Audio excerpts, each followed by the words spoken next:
ಓ ಮನಸೆ. ಅಂಜಲಿ ಸೂರ್ಯ ಒಂದು ಸುಮಧುರ ಪ್ರೇಮ ಕಾವ್ಯ ಭಾಗ 68. ಸಿರಿ ಚೇತನ್ಗೆ ಬೈಕೊಂಡು ಕೂತಿದ್ಲು. ಮನಸ್ಸಿನ ತುಂಬ ಪ್ರೀತಿನ ಇಟ್ಕೊಂಡು ಅದನ್ನು ಎಕ್ಸ್ಪ್ರೆಸ್ ಮಾಡದೆ ಅವನೂ ನೋವು ತಿಂದು ಸಿರಿಗೂ ಬೇಜಾರು ಮಾಡ್ತಾ ಇದ್ದ. ಹಾಗಾಗಿ ಅವಳಿಗೆ ಚೇತನ್ ಬಗ್ಗೆ ಪ್ರೀತಿ ಇದ್ದರೂ ಅವನೇ ಹೇಳಲಿ ಅನ್ನೋ ಹಠನೂ ಇತ್ತು. ಹಾಗಾಗಿ ಚೇತನ್ ಅವನಾಗೆ ಅವನ ಪ್ರೀತಿನ ಹೇಳ್ತಾನ ಅಂತ ಕಾಯ್ತಾ ಇದ್ಲು. ಆದರೆ ಅವನು ಈ ಅಪ್ಪ ಮಗಳ ನಾಟಕದಲ್ಲಿ ಮೂಕ ಸಾಕ್ಷಿಯ ರೀತಿ ಬೆಪ್ಪನಾಗಿದ್ದ. ಅವನಿಗಂತೂ ಮಾತಾಡೋದಕ್ಕಾಗದೆ ಈ ಕಡೆ ಮೌನವಾಗಿರೋಕ್ಕೂ ಆಗದೆ ಒದ್ದಾಡ್ತಾ ಇದ್ದ. ಸಿರಿ ಅವನ ಮುಖದ ಬದಲಾವಣೆಯನ್ನು ಗಮನಿಸ್ತಾ ಇದ್ಲು. ಅವಳಿಗೂ ಅವನ ಬಗ್ಗೆ ಪ್ರೀತಿ ಇತ್ತು, ಆದರೆ ಅವನೇ ಎಕ್ಸ್ಪ್ರೆಸ್ ಮಾಡ್ತಿಲ್ಲ ಅನ್ನೋ ಬೇಜಾರು ಇತ್ತು. ಹಾಗಾಗಿ ಇನ್ನೂ ಸ್ವಲ್ಪ ದಿನ ಅವನನ್ನು ಆಟ ಆಡಿಸೋಣ ಅಂತ ಯೋಚನೆ ಮಾಡ್ತಾ ಇದ್ಲು. ವಿಜಯ್ ಕೂಡ ಇವರಿಬ್ಬರನ್ನೇ ಸೂಕ್ಷ್ಮವಾಗಿ ಗಮನಿಸ್ತಾ ಇದ್ದ. ಸಿರಿ ಆಗಾಗ ಓರೆ ನೋಟದಲ್ಲಿ ಚೇತನನ್ನು ನೋಡೋದನ್ನು ಅವನು ಅಬ್ಸರ್ವ್ ಮಾಡಿದ್ದ. ಹಾಗಾಗಿ ಅವನಿಗೆ ಚೇತನ್ ಬಗ್ಗೆ ಸಿರಿ ಮನಸ್ಸಲ್ಲೂ ಫೀಲಿಂಗ್ಸ್ ಇದೆ ಅನ್ನೋದು ಗೊತ್ತಾಯಿತು. ಚೇತನ್ ಇನ್ನೂ ಅರ್ಥ ಮಾಡ್ಕೊಂಡಿಲ್ಲ ಅನ್ನೋದು ಕೂಡ ವಿಜಯ್ಗೆ ಅನ್ನಿಸ್ತಾ ಇತ್ತು. ಆದರೆ ಏನಾದರೂ ಆಗಲಿ, ನನ್ನ ಗೆಳೆಯ ಫಸ್ಟ್ ಟೈಮ್ ಸಿರಿನ ಪ್ರೀತಿಸ್ತಾ ಇದ್ದಾನೆ. ಹುಡುಗಿರಿಂದ ದೂರ ಇದ್ದೋನು, ಇವತ್ತಿನವರೆಗೂ ಪ್ರೀತಿ ಬಗ್ಗೆ ಯೋಚನೆನೇ ಮಾಡದೇ ಇದ್ದೋನು ಇವತ್ತು ಸಿರಿನ ಅಷ್ಟೊಂದು ಪ್ರೀತಿಸ್ತಾ ಇದ್ದೀನಿ ಅಂತ ಹೇಳ್ತಿದ್ದಾನೆ. ಹಾಗಾಗಿ ಅವರಿಬ್ಬರನ್ನ ಒಂದು ಮಾಡೋ ಜವಾಬ್ದಾರಿ ನಂದು ಅಂತ ಮನಸ್ಸಲ್ಲೇ ಹೇಳ್ಕೊಂಡ. ಹೀಗೆ ಅದು ಇದು ಅಂತ ಮಾತಾಡಿಕೊಂಡು ಸಮಯ ಹೋಗಿದ್ದೆ ಅವರಿಗೆ ಗೊತ್ತಾಗಲಿಲ್ಲ. ಹೀಗೆ ದೊಡ್ಡವರೆಲ್ಲ ಮಾತಾಡ್ತಾ ಟೈಮ್ ಪಾಸ್ ಮಾಡ್ತಾ ಇದ್ರೆ ಈ ಕಡೆ ಚಿಕ್ಕವರು ತಮ್ಮದೇ ಆಲೋಚನೆಯಲ್ಲಿ ಮುಳುಗಿ ಹೋಗಿದ್ರು. ಮತ್ತೊಂದು ಕಡೆ ಮಲ್ಲಿಕಾರ್ಜುನ್ ಈ ಮದುವೆನ ನಿಲ್ಲಿಸೋದಕ್ಕೆ ಏನೆಲ್ಲ ಮಾಡಬಹುದು ಅನ್ನೋ ಯೋಚಿಸ್ತಾ ಇದ್ದ. ಆದರೆ ಈಗ ತಗೊಳ್ಳೋ ಯಾವುದೇ ಡಿಸಿಷನ್ ಮುಂದೆ ತನ್ನ ಜೀವನಕ್ಕೆ ತೊಂದರೆ ಆಗಬಾರ್ದು ಅಂತ ಸಹ ಅವನು ಯೋಚನೆ ಮಾಡ್ತಾ ಇದ್ದ.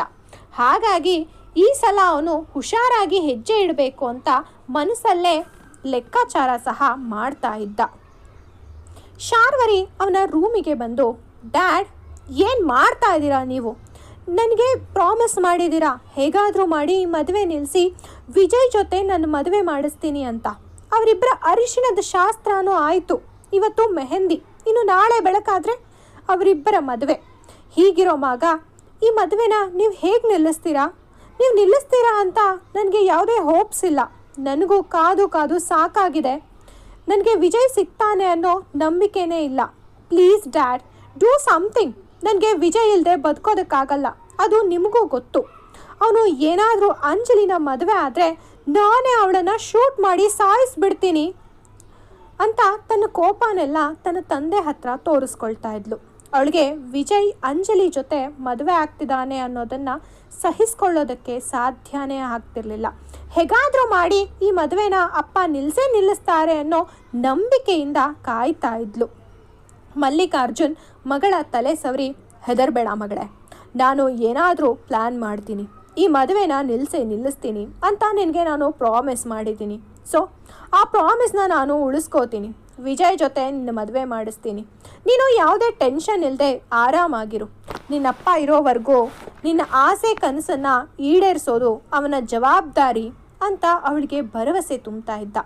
ಅಷ್ಟು ಹೇಳಿದರೂ ಶಾರ್ವರಿಗೆ ಯಾಕೋ ಅಪ್ಪನ ಮೇಲೆ ನಂಬಿಕೆ ಬರಲಿಲ್ಲ. ಅವಳಿಗೆ ಅವರಪ್ಪ ಪ್ರಯತ್ನ ಮಾಡ್ತಾನೆ ಅಂತ ಗೊತ್ತಿತ್ತು, ಆದರೆ ಆ ಪ್ರಯತ್ನ ಫಲ ಕೊಡಲಿಲ್ಲ ಅಂದರೆ ಅದರಿಂದ ತನ್ನ ಬದುಕು ಹಾಳಾಗತ್ತೆ. ವಿಜಯ್ ನನಗೆ ಸಿಗಲ್ಲ, ಅವನಿಲ್ಲದೆ ನಾನು ಬದುಕಲ್ಲ ಅನ್ನೋ ಥರ ಅವಳಿಗವಳೆ ಊಹೆ ಮಾಡಿಕೊಂಡು ಅವನನ್ನು ಪಡಿಲೇಬೇಕು ಅನ್ನೋ ಹಠಕ್ಕೆ ಬಿದ್ದಿದ್ಲು. ಹಾಗಾಗಿ ಅವರ ಅಪ್ಪನ ಮುಂದೆ ಅಷ್ಟೆಲ್ಲ ಕೋಪ ತಾಪ ತೋರಿಸ್ತಾ ಇದ್ಲು. ಮಲ್ಲಿಕಾರ್ಜುನ್ ಮಗಳ ಪರಿಸ್ಥಿತಿನ ಅರ್ಥ ಮಾಡಿಕೊಂಡು ಅವಳಿಗೆ ಸಮಾಧಾನ ಮಾಡ್ತಾ ಇದ್ದ. ಆದರೆ ಇದರಿಂದ ಸಮಾಧಾನ ಆಗದ ಶಾರ್ವರಿ, ಡ್ಯಾಡ್, ನೀವೇನು ಮಾಡ್ತೀರೋ ನನಗೆ ಗೊತ್ತಿಲ್ಲ. ನನಗೆ ವಿಜಯ್ ಬೇಕು. ಅದಕ್ಕೆ ನೀವು ಏನು ಮಾಡ್ತೀರಾ, ಹೇಗೆ ಮಾಡ್ತೀರಾ, ಅಥವಾ ಯಾರನ್ನಾದರೂ ಸಾಯಿಸ್ತೀರಾ? ನನಗೇನು ಬೇಕಾಗಿಲ್ಲ. I want Vijay only. ಅವನು ಮದುವೆ ನನ್ನ ಜೊತೆಗೆ ಮಾತ್ರ ನಡಿಬೇಕು. ಅವನು ನನಗೆ ಮಾತ್ರ ತಾಳಿ ಕಟ್ಟಬೇಕು. ಇಲ್ಲ ಅಂದರೆ ನಾನು ಬದುಕಿರಲ್ಲ ಅಂತ ಹೇಳಿ ಅಲ್ಲಿಂದ ಸರಿದು ಹೋದ್ಲು.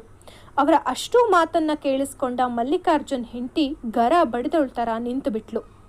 ಇಷ್ಟು ದಿನ ಮಗಳು ಹಠಕ್ಕೆ ಬಿದ್ದಿದ್ದಾಳೆ. ಈ ಮದುವೆ ಆದಮೇಲೆ ಅವಳು ತನ್ನ ಪಾಡಿಗೆ ತಾನು ಅವಳ ಜೀವನದ ಬಗ್ಗೆ ಯೋಚನೆ ಮಾಡ್ತಾಳೆ ಅಂತ ಅಂದುಕೊಂಡಿದ್ರು. ಆದರೆ ಇವತ್ತು ಶಾರ್ವರಿ ಮಾತಾಡಿದ್ದನ್ನು ಕೇಳಿಸ್ಕೊಂಡ ಮೇಲೆ ಅವ್ರಿಗೆ ತಮ್ಮ ಮಗಳು ವಿಜಯ್ ವಿಷಯದಲ್ಲಿ ಎಷ್ಟು ಹುಚ್ಚು ಇಡಿಸ್ಕೊಂಡಿದ್ದಾಳೆ ಅನ್ನೋದು ಅರ್ಥ ಆಗಿತ್ತು ಅವ್ರಿಗೆ. ಹಾಗಾಗಿ ಅವ್ರಿಗೆ ದಿಕ್ಕೇ ತೋಚಲಿಲ್ಲ. ಅವರು ನಿಂತಲ್ಲೇ ಕುಸಿದು ಅಳೋದಕ್ಕೆ ಶುರು ಮಾಡಿದರು. ಇಷ್ಟು ದಿನ ಅವ್ರ ಗಂಡನ ಮೇಲೆ ಎಲ್ಲಿಲ್ಲದ ಸಿಟ್ಟು ಬಂದಿತ್ತು. ಇಷ್ಟು ದಿನ ಯಾವತ್ತೂ ಅವರು ಆ ಮಟ್ಟಕ್ಕೆ ಸಿಟ್ಟು ತೋರಿಸಿರಲಿಲ್ಲ. ತಪ್ಪು ಮಾಡಿದಾಗ ಮಗಳಿಗೆ ತಿದ್ದಿ ಹೇಳೋದನ್ನು ಬಿಟ್ಟು ಅವಳ ತಾಳಕ್ಕೆ ಕುಣಿದಿದ್ದಕ್ಕೆ ಈ ರೀತಿ ಇವತ್ತು ಪರಿಸ್ಥಿತಿ ಬಂದಿದೆ. ಹಾಗಾಗಿ ಇದು ತನ್ನ ಗಂಡನಿಗೆ ತಪ್ಪು ಅಂತ ಮೊದಲನೇ ಸಲ ಅವಳು ತಪ್ಪು ಮಾಡಿದಾಗ ತಿದ್ದಿ ಬುದ್ಧಿ ಹೇಳಲಿಲ್ಲ, ಇಷ್ಟರ ಮಟ್ಟಿಗೆ ಅವಳು ಬರ್ತಿರ್ಲಿಲ್ಲ ಹೇಳಿದ್ದಿದ್ರೆ ಅಂತ ಹೇಳಿ ಮಲ್ಲಿಕಾರ್ಜುನ್ ಮೇಲೆ ಕೋಪ ಮಾಡಿಕೊಂಡ್ರು. ಆದರೆ ಕಾಲ ಮಿಂಚಿ ಹೋಗಿತ್ತು. ಈಗ ಅವರು ಹೇಗಾದರೂ ಮಾಡಿ ತಮ್ಮ ಮಗಳನ್ನು ಕನ್ವಿನ್ಸ್ ಮಾಡಿ ಅವಳನ್ನು ಉಳಿಸ್ಕೊಳ್ಳೋದ್ರ ಬಗ್ಗೆ ಯೋಚನೆ ಮಾಡ್ತಾ ಇದ್ರು. ಯಾಕಂದರೆ ಅವಳು ಹೇಗಾದರೂ ಮಾಡಿ ವಿಜಯ್ ಬಗೆಗಿನ ಹುಚ್ಚನ್ನು ಕಡಿಮೆ ಮಾಡಿಕೊಂಡ್ರೆ ಅವಳು ಜೀವನದಲ್ಲಿ ಮುಂದುವರಿಯೋದಕ್ಕೆ ಸಾಧ್ಯ ಅಂತ ಅವರು ಯೋಚನೆ ಮಾಡ್ತಾ ಇದ್ರು. ಇದೆಲ್ಲಕ್ಕಿಂತ ಹೆಚ್ಚಾಗಿ ಅವ್ರಿಗೂ ಸಹ ಈ ಮದುವೆ ನಡೀಲಿ ಅನ್ನೋ ಆಸೆ ಇತ್ತು. ಯಾಕಂದರೆ ಅವ್ರಿಗೆ ಆಲ್ರೆಡಿ ವಿಜಯ್ ಮತ್ತು ಅಂಜಲಿ ಬಗೆಗಿನ ಸಂಬಂಧದ ಬಗ್ಗೆ ಚೆನ್ನಾಗಿ ಅರಿವಿತ್ತು. ತಮ್ಮ ಮಗಳಿಂದ ತಮ್ಮ ಗಂಡನ ಸ್ವಾರ್ಥದಿಂದ ಒಂದು ಹೆಣ್ಣು ಮಗುವಿನ ಜೀವನ ಹಾಳಾಗೋದು ಅವ್ರಿಗೆ ಇಷ್ಟ ಇರಲಿಲ್ಲ. ಅದರ ಜೊತೆಗೆ ವಿಜಯ್ಗೆ ಶಾರ್ವರಿ ಒಳ್ಳೆ ಜೋಡಿ ಅಂತ ಅವರು ಸಹ ಯಾವತ್ತೂ ಅಂದ್ಕೊಂಡಿರಲಿಲ್ಲ. ಹಾಗಾಗಿ ವಿಜಯ್ಗೆ ಅಂಜಲಿನೇ ಸರಿಯಾದ ಜೋಡಿ, ಶಾರ್ವರಿಗೂ ಒಂದು ಒಳ್ಳೆ ಹುಡುಗ ಸಿಗ್ತಾನೆ, ಅದ್ರ ಬಗ್ಗೆ ಆಮೇಲೆ ಯೋಚನೆ ಮಾಡೋಣ ಅಂತ ಅವರು ಇವತ್ತಿನವರೆಗೂ ಅಂದುಕೊಂಡಿದ್ರು. ಆದರೆ ಇವತ್ತು ಈ ಅಪ್ಪ ಮತ್ತು ಮಗಳ ಮಾತು ಕೇಳಿ ಅವ್ರಿಗೆ ಸಿಡಿಲು ಬಡಿದಿತ್ತು. ತನ್ನ ಮಗಳು ಯಾರನ್ನಾದರೂ ಕೊಂದಾದರೂ ಸರಿ ವಿಜಯ್ನ ಮದುವೆ ಆಗ್ತೀನಿ ಅಂದಿದ್ದು ಅವರಿಗೆ ಸಹಿಸ್ಕೊಳ್ಳೋ ವಿಷಯ ಆಗಿರಲಿಲ್ಲ. ಮಲ್ಲಿಕಾರ್ಜುನ್ ಎಷ್ಟು ಕ್ರೂರಿ ಅಂತ ಗೊತ್ತಿತ್ತು. ಆದರೆ ತಮ್ಮ ಮಗಳು ಸಹ ಅದೇ ರೀತಿ ನಡ್ಕೋತಾ ಇರೋದು ಅವ್ರಿಗೆ ಇಷ್ಟ ಆಗಲಿಲ್ಲ. ಹಾಗಾಗಿ ಸೀದಾ ರೂಮಿಗೆ ಹೋಗಿ ಅವರ ಗಂಡನ ಕಾಲರ್ ಹಿಡಿದು, ಇದೇನಾ ನನ್ನ ಮಗಳು ಅಂತ ಬೆಳೆಸಿದ ನಿಮ್ಮ ಮಗಳ ಸಂಸ್ಕಾರ? ನಿಮ್ಮ ಥರಾನೇ ಅವಳನ್ನ ಮಾಡ್ತಾ ಇದ್ದೀರಾ? ಯಾರದ್ದೋ ಸಮಾಧಿ ಮೇಲೆ ನಿಮ್ಮ ಮಗಳ ಪ್ರೀತಿಯ ಸಾಮ್ರಾಜ್ಯ ಕಟ್ಟಬೇಕು ಅಂತ ಅಂದ್ಕೊಂಡಿದ್ದೀರಾ? ಅದು ಯಾವತ್ತೂ ಸಾಧ್ಯ ಇಲ್ಲ. ನೀವು ಏನೇ ಪ್ರಯತ್ನ ಮಾಡಿದ್ರೂ ನಾಳೆ ಮದುವೆ ನಡೆಯುತ್ತೆ. ಹಾಗೊಂದು ವೇಳೆ ಮದುವೆ ನಡೀಲಿಲ್ಲ ಅಂದರೂ ವಿಜಯ್ ಶಾರ್ವರಿನಂತೂ ಮದುವೆ ಆಗಲ್ಲ. ಅದಕ್ಕೆ ಸೂರ್ಯವರ್ಧನ್ ಅಣ್ಣ ಒಪ್ಪೋದು ಇಲ್ಲ. ಅದು ನಿಮಗೂ ಗೊತ್ತು. ಹೀಗಿರೋವಾಗ ನಿಮ್ಮ ಹುಚ್ಚು ಹಠಗಳನ್ನು ಬಿಟ್ಟು ಅವಳಿಗೆ ಅರ್ಥ ಮಾಡಿಸಿ ಅಂದ್ಲು. ಆ ಮಾತು ಕೇಳಿ ಮಲ್ಲಿಕಾರ್ಜುನ್ಗೆ ಸಿಟ್ಟೇರ್ತು. ಏನೋ ಅಂತ ಮಾತಾಡ್ತಾ ಇದೆಯಾ? ಅವಳು ನನಗೆ ಮಾತ್ರ ಮಗಳ, ಅವಳು ನಿನಗೂ ಮಗಳೇ. ಅವಳು ವಿಜಯ್ನ ಪ್ರಾಣಕ್ಕಿಂತ ಹೆಚ್ಚಾಗಿ ಪ್ರೀತಿಸ್ತಾ ಇದ್ದಾಳೆ. ಹಾಗಾಗಿ ತನ್ನ ಪ್ರೀತಿ ಸಿಗಬೇಕು ಅಂತ ಹಠ ಮಾಡ್ತಾ ಇದ್ದಾಳೆ. ಅದರಲ್ಲಿ ನನಗೆ ಯಾವ ತಪ್ಪು ಕಾಣಿಸ್ತಾ ಇಲ್ಲ. ನಿನಗೆ ನಿನ್ನ ಮಗಳು ಬೇಕೇ ಬೇಕು. ನಿನ್ನ ಮಗಳು ಪ್ರೀತಿ ಇಲ್ಲದೆ ಇರಬಹುದು, ಆದರೆ ನನಗೆ ಅವಳ ಬಗ್ಗೆ ಪ್ರೀತಿ ಇದೆ. ಅವಳು ಕೇಳಿದ್ದನ್ನೆಲ್ಲ ಕೊಡಿಸಿದ್ದೀನಿ, ವಿಜಯ್ನ ಕೂಡ ಕೊಡಿಸ್ತೀನಿ ಅಂದ ಜಂಬದಿಂದ. ಅವನು ವಿಜಯ್ನ ಒಂದು ವಸ್ತು ರೀತಿ ನೋಡ್ತಾ ಇದ್ದ. ವಿಜಯ್ ವಸ್ತು ಅಲ್ಲ, ನೀವು ಕೇಳಿದ ತಕ್ಷಣ ಕೊಡಿಸ್ತೀನಿ ಅಂತ ಹೇಳೋದಕ್ಕೆ. ಅವನು ಮನುಷ್ಯ. ಅದರಲ್ಲೂ ಅಂಜಲಿನ ಒಪ್ಪಿ ಮದುವೆ ಆಗ್ತಾ ಇದ್ದಾನೆ. ಹೀಗಿರೋವಾಗ ಅವನು ಮದುವೆ ಕ್ಯಾನ್ಸಲ್ ಮಾಡೋದಕ್ಕೆ ಸಾಧ್ಯನೇ ಇಲ್ಲ. ಏನೋ ಮಾಡಿ ಮದುವೆ ನಿಲ್ಲಿಸೋದಕ್ಕೆ ಟ್ರೈ ಮಾಡಿದ್ರು, ಒಂದು ವೇಳೆ ಮದುವೆ ನಿಂತರು ಅವನು ನಿಮ್ಮ ಮಗಳ ಕುತ್ತಿಗೆಗೆ ತಾಳಿ ಕಟ್ಟಲ್ಲ. ಅದಕ್ಕೆ ಈ ಮನೇಲಿರೋರು ಯಾರೂ ಒಪ್ಪೋದು ಇಲ್ಲ. ನಿಮ್ಮ ಮೊಂಡ ಹಠಾನ ಬಿಟ್ಟು ಮದುವೆಗೆ ಬಂದಿದ್ದೀವಿ, ಮುಗಿಸ್ಕೊಂಡು ಹೋಗೋದ್ರ ಕಡೆ ಗಮನ ಕೊಡಿ ಅಂದ್ಲು. ಮಲ್ಲಿಕಾರ್ಜುನ್ ಹೆಂಡತಿಯ ಪ್ರತಿ ಮಾತಿನಿಂದ ಕೊತ ಅಂತ ಕುದೀತಾ ಇದ್ದ. ಅವನಿಗೆ ಇವತ್ತಿನವರೆಗೂ ತನ್ನ ಎದುರಿಗೆ ನಿಂತು ಮಾತಾಡದೇ ಇದ್ದ ಹೆಂಡತಿ ಇವತ್ತು ಇಷ್ಟೆಲ್ಲ ಮಾತಾಡಿದ್ದು ಇಷ್ಟ ಆಗಲಿಲ್ಲ. ಒಂದೇ ಸಲ ಅವಳ ಕುತ್ತಿಗೆಗೆ ಕೈ ಹಾಕಿ ಹಿಚ್ಕೋದಕ್ಕೆ ಶುರು ಮಾಡ್ದ. ಏನಂದೆ? ನಾನು ನನ್ನ ಮಗಳಿಗೆ ಸಂಸ್ಕಾರ ಕೊಟ್ಟಿಲ್ವಾ? ಈ ಮದುವೆ ನಿಲ್ಲಿಸೋದಕ್ಕೆ ಟ್ರೈ ಮಾಡಬಾರ್ದಾ? ಮಾಡ್ತೀನಿ. ಈ ಮದುವೆನ ನಿಲ್ಲಿಸ್ತೀನಿ. ಒಂದು ವೇಳೆ ನೀನು ಅಡ್ಡ ಬಂದರೂ ನಿನ್ನನ್ನು ಸಾಯಿಸೋದಕ್ಕೂ ನಾನು ಯೋಚನೆ ಮಾಡಲ್ಲ ಅಂದ. ಅವನ ಹಿಡಿತ ಇನ್ನೂ ಬಿಗಿಯಾಗಿತ್ತು. ಅವಳಿಗೆ ಉಸಿರಾಡೋದಕ್ಕೂ ತುಂಬ ಕಷ್ಟ ಆಗ್ತಾ ಇತ್ತು. ಮೇಲ್ಗಡೆ ಕಣ್ಣನ್ನು ತೇಲಿಸ್ತಾ ಇದ್ಲು. ಅವಳ ಈ ಪರಿಸ್ಥಿತಿನ ನೋಡಿ ಮಲ್ಲಿಕಾರ್ಜುನ್ ಅವಳ ಕುತ್ತಿಗೆಯನ್ನು ಬಿಟ್ಟ. ಅವಳು ಕೆಳಗಡೆ ಬಿದ್ದು ಸುಧಾರಿಸ್ಕೋತಾ ಇದ್ಲು. ಅವಳ ಆ ಪರಿಸ್ಥಿತಿನ ನೋಡಿನೂ ಮಲ್ಲಿಕಾರ್ಜುನ್ ಮನಸ್ಸು ಕರಗಲಿಲ್ಲ. ಅವನಿಗೆ ಹೆಂಡತಿ ಬಗ್ಗೆ ಫೀಲಿಂಗ್ಸೇ ಇರಲಿಲ್ವೇನೋ ಅನ್ನೋ ಥರ ನಡ್ಕೋತಾ ಇದ್ದ. ಅಲ್ಲಿ ಅವನಿಗೆ ತಾನು ಹೇಳಿದ್ದೇ ನಡಿಬೇಕು ಅನ್ನೋ ಹಠ ಇತ್ತು. ಮಲ್ಲಿಕಾರ್ಜುನ್ ಕೋಪನ ನೋಡಿದ ಹೆಂಡತಿಗೆ ಅವನ ಈ ರೀತಿಯ ಕ್ರೂರತೆ ತೀರಾ ಹೊಸ್ತು. ಇಷ್ಟು ದಿನದಲ್ಲಿ ಯಾವತ್ತೂ ಅವನು ಈ ರೀತಿ ನಡ್ಕೊಂಡಿರಲಿಲ್ಲ. ಆದರೆ ಇವತ್ತು ಅವನ ಈ ನಡೆ ಅವನ ಹೆಂಡತಿಗೆ ಬೆಚ್ಚುವ ಹಾಗೆ ಮಾಡಿತ್ತು. ಆದರೂ ತನ್ನನ್ನು ತಾನು ಸುಧಾರಿಸ್ಕೊಂಡು ನೆಲದ ಮೇಲೆ ಅಳ್ತಾ ಕೂತ್ಕೊಂಡ್ಳು.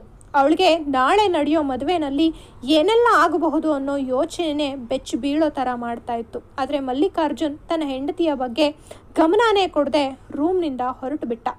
ಈ ಕಡೆ ಅವನ ಹೆಂಡತಿ ಇವತ್ತಿನ ಅವನ ನಡೆ ನೋಡಿ ದೇವ್ರೆ ನಾಳೆ ಒಂದು ದಿನ ಇವರ ಕ್ರೌರ್ಯನ ಹೇಗಾದರೂ ಮಾಡಿ ತಡೆಯೋ ಶಕ್ತಿ ಕೊಡು. ಈ ಮದುವೆ ನಡೀಲಿಲ್ಲ ಅಂದರೆ ಮುಂದೆ ಆಗೋ ಅನಾಹುತಗಳನ್ನು ಯಾರೂ ತಡೆಯೋದಕ್ಕೆ ಸಾಧ್ಯ ಆಗೋದಿಲ್ಲ. ಹೇಗಾದರೂ ಮಾಡಿ ಈ ಮದುವೆ ನಡೆಸ್ಕೊಡು ತಂದೆ. ಹಾಗೆ ನನ್ನ ಮಗಳಿಗೆ ಒಳ್ಳೆ ಬುದ್ಧಿ ಕೊಡು ಅಂತ ದೇವರಲ್ಲಿ ಪ್ರಾರ್ಥಿಸ್ತಾನೆ ಹಾಗೆ ಮಲಗಿಬಿಟ್ಟಿದ್ರು. ಶರ್ಮಿಳಾ ಮತ್ತು ರೇವತಿ ಸೇರಿಕೊಂಡು ಮೆಹಂದಿ ಶಾಸ್ತ್ರಕ್ಕೆ ಎಲ್ಲವನ್ನ ರೆಡಿ ಮಾಡ್ಕೊಳ್ತಿದ್ರು. ಸ್ಟೇಜ್ ಡೆಕೋರೇಷನ್ ನೋಡಿ ಆಗಿತ್ತು. ಜೊತೆಗೆ ಮೆಹಂದಿ ಅವರಿಗೆ ಹೇಳಿ ಕರೆಸಿದ್ರು. ಮೆಹಂದಿ ಹೀಗೆ ಬರಬೇಕು ಅಂತ ಶರ್ಮಿಳಾ ಮೆಹಂದಿ ಹಾಕೋರಿಗೆ ತಾಕೀತು ಸಹ ಮಾಡಿದ್ರು. ಆ ಸಂಭ್ರಮದ ಮಧ್ಯೆ ಅಂಜಲಿ ಮಾತ್ರ ಇನ್ನೂ ಮಂಕಾಗಿದ್ಲು. ಅವಳ ಮನಸ್ಸಲ್ಲಿ ತಾಯಿ ಇಲ್ಲ ಅನ್ನೋ ನೋವು ಏನೇ ಮಾಡಿದ್ರೂ ದೂರ ಹೋಗ್ತಾ ಇರಲಿಲ್ಲ. ಅದೇ ಸಮಯಕ್ಕೆ ಶರ್ಮಿಳಾ ಎಲ್ರಿಗೂ ರೆಡಿಯಾಗೋದಕ್ಕೆ ಹೇಳಿದ್ರಿಂದ ಎಲ್ಲರೂ ರೆಡಿಯಾಗಿ ಕೆಳಗಡೆ ಬಂದಿದ್ರು. ಅಂಜಲಿ ತಿಳಿ ಗುಲಾಬಿ ಬಣ್ಣದ ಲೆಹೆಂಗಾ ತೊಟ್ಟು ಅದಕ್ಕೆ ಮ್ಯಾಚ್ ಆಗೋ ಥರದ ಇಯರಿಂಗ್ಸ್ ಹಾಕ್ಕೊಂಡು ಅದಕ್ಕೆ ಮ್ಯಾಚ್ ಆಗೋ ನೆಕ್ಲೆಕ್ ಹಾಕಿ ಕೂದಲನ್ನು ಫ್ರೀ ಹೇರ್ಸ್ ಬಿಟ್ಟಿದ್ಲು. ನಡ್ಕೊಂಡು ಬಂದರೆ ಅದನ್ನು ನೋಡಿದ ವಿಜಯ್ ಹಾರ್ಟ್ ಬಿಟ್ ಸ್ಕಿಪ್ ಆಗ್ತಾ ಇತ್ತು. ವಿಜಯ್ ಕೂಡ ತುಂಬಾ ಹ್ಯಾಂಡ್ಸಮ್ ಆಗಿ ರೆಡಿಯಾಗಿದ್ದ. ಅಂಜಲಿನ ನೋಡಿ ಕಣ್ಣಲ್ಲೇ ಮೆಚ್ಚುಗೆ ಹೇಳಿದ್ದ. ಅವನ ಮೆಚ್ಚುಗೆಗೆ ಅಂಜಲಿ ಕೂಡ ಕಣ್ಣಲ್ಲೇ ರಿಪ್ಲೈ ಮಾಡಿದ್ಲು. ಅದನ್ನು ನೋಡಿದ ಶರ್ಮಿಳಾ ತನ್ನ ಮಗ ಸೊಸೆ ಇಬ್ಬರಿಗೂ ದೃಷ್ಟಿ ತೆಗೆದು ದೃಷ್ಟಿ ಬೊಟ್ಟಿಟ್ರು. ಅದೇ ಸಮಯಕ್ಕೆ ಚೇತನ್ ಸಿರಿ ಕೂಡ ಒಬ್ರನ್ನೊಬ್ರು ನೋಡಿಕೊಂಡ್ರು. ಅವರಿಗೂ ಸಹ ಅವರಿಬ್ಬರು ತುಂಬಾ ಚೆನ್ನಾಗಿ ಕಾಣಿಸ್ತಿದ್ದಾರೆ ಅಂತ ಅನ್ನಿಸ್ತಾ ಇತ್ತು. ಆದರೆ ಅದನ್ನು ಎಕ್ಸ್ಪ್ರೆಸ್ ಮಾಡ್ಕೊಳ್ಳೋದಕ್ಕೆ ಆಗದೆ ಸುಮ್ಮನೆ ನಿಂತಿದ್ರು. ಶರ್ಮಿಳಾ ಎಲ್ಲರನ್ನೂ ಮೆಹಂದಿ ನಡೆಯೋ ಸ್ಟೇಜ್ ಹತ್ರ ಕರ್ಕೊಂಡು ಹೋದರು. ಶರ್ಮಿಳಾನೇ ಮೊದಲಾಗಿ ವಿಜಯ್ ನೀನು ಅಂಜಲಿ ಕೈಗೆ ಮೊದಲ ಚುಕ್ಕಿ ಇಡು, ಅದಾದಮೇಲೆ ಮೆಹಂದಿ ಆರ್ಟಿಸ್ಟ್ ಅವಳಿಗೆ ಮೆಹಂದಿ ಬಿಡಿಸ್ತಾರೆ ಅಂತ ಹೇಳಿದ್ರು. ವಿಜಯ್ಗೆ ಈ ವಿಷಯ ಗೊತ್ತಿಲ್ಲದೆ ಇರೋದ್ರಿಂದ ಅಲ್ಲ ಮಾಮ್ ನಾನು ಯಾಕೆ ಅಂತ ಕನ್ಫ್ಯೂಷನಿಂದ ಕೇಳ್ದ. ಅವನಿಗೆ ಅವರ ಅಮ್ಮ ಹೇಳಿದಾಗ ಖುಷಿಯಾಗಿತ್ತು. ಆದರೆ ಇದ್ರ ಬಗ್ಗೆ ಗೊತ್ತಿಲ್ಲದೆ ಇರೋದ್ರಿಂದ ಕ್ಲಾರಿಫೈ ಮಾಡ್ಕೊಳ್ಳೋದಕ್ಕೋಸ್ಕರ ಅವರ ಅಮ್ಮನ ಹತ್ರ ಕೇಳಿದ್ದ.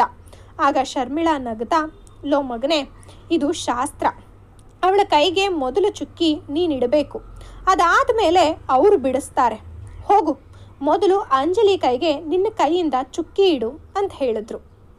ವಿಜಯ್ ಶರ್ಮಿಳಾ ಹೇಳಿದ ತಕ್ಷಣ ಅಂಜಲಿ ಹತ್ರ ಹೋದ. ಅವನ ಜೊತೆಗೆ ಚೇತನ್ ಕೂಡ ಅವನ ಹಿಂದೆನೇ ಹೋದ. ಅವನಿಗೂ ಸಹ ಹೇಗಾದರೂ ಮಾಡಿ ಸಿರಿಗೆ ತನ್ನ ಕೈಯಾರ ಮೆಹಂದಿ ಹಾಕಬೇಕು ಅನ್ನೋ ಆಸೆ ಇತ್ತು. ಹಾಗಾಗಿ ಅವನ ಹಿಂದೆ ಹೋದ. ಅಂಜಲಿ ಕಣ್ಣಿನ ರೆಪ್ಪೆ ಬಾಗಿಸಿದ್ಲು. ಅವಳಿಗೆ ಅವನ ಮುಂದೆ ಕೂರೋದಕ್ಕೂ ನಾಚಿಕೆ ಅನ್ನಿಸ್ತಾ ಇತ್ತು. ತುಂಬಾ ಮುಜುಗರ ಕೂಡ ಫೀಲ್ ಮಾಡ್ತಾ ಇದ್ಲು. ಮದುವೆ ಸಮಯ ಅಂದ್ರೇ ಹಾಗಲ್ವಾ, ಹೆಣ್ಣು ಮಕ್ಕಳಿಗೆ ಎಲ್ಲಿಲ್ಲದ ನಾಚಿಕೆ ಬರುತ್ತೆ. ಹೆಣ್ಣು ನಾಚಿಕೆಯ ಮುದ್ದೆಯಾಗಿರ್ತಾಳೆ. ಅವಳನ್ನು ಕಣ್ಣಲ್ಲಿ ಕಣ್ಣಿಟ್ಟು ನೋಡಬೇಕು ಅನ್ನೋದು ವಿಜಯ್ ಆಸೆಯಾಗಿತ್ತು. ಹಾಗಾಗಿ ವಿಜಯ್ ಮೇ ಐ ಅಂತ ಅವಳ ಕಿವಿ ಹತ್ರ ಬಾಗಿ ಕೇಳ್ದ. ಅವನು ಬಂದು ಕೂತಿದ್ರು ಕತ್ತೆತ್ತಿ ನೋಡ್ದ ಅವಳ ಮೇಲೆ ಅವನಿಗೆ ಹುಸಿ ಮುನಿಶು ಶುರುವಾಗಿತ್ತು. ಹಾಗಾಗಿ ಅವಳನ್ನು ತನ್ನ ಹತ್ರ ತಿರ್ಗೋ ಹಾಗೆ ಮಾಡಲೇಬೇಕು ಅಂತ ಅವನು ಹಾಗೆ ಕೇಳಿದ್ದ. ಅಂಜಲಿ ಒಂದು ಕ್ಷಣ ಕತ್ತೆತ್ತಿ ಅವನ ಮುಖ ನೋಡಿದ್ಲು.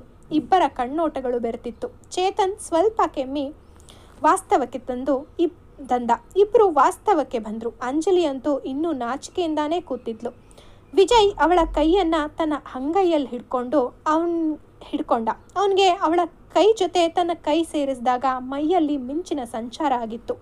ಅವಳ ಕೈ ನಡುತ್ತಾ ಇತ್ತು. ಭರವಸೆ ಕೊಡೋ ಥರ ಅವಳ ಕೈಯನ್ನು ಮೆದುವಾಗಿ ಪ್ರೆಸ್ ಮಾಡ್ದ.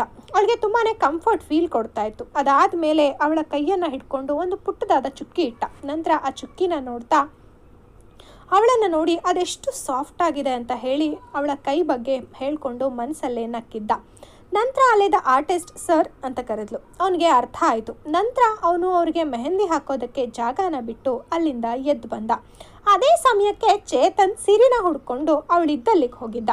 ಹಾಗಾದರೆ ಚೇತನ್ ಸಿರಿಗೆ ಮೆಹಂದಿ ಹಾಕ್ತಾನಾ? ನೋಡೋಣ ಮುಂದಿನ ಎಪಿಸೋಡ್ನಲ್ಲಿ. ಫ್ರೆಂಡ್ಸ್, ಕತೆ ಹೇಗೆ ಬರ್ತಾ ಇದೆ ಅಂತ ಹೇಳಿ ಕಮೆಂಟ್ ಮಾಡಿ.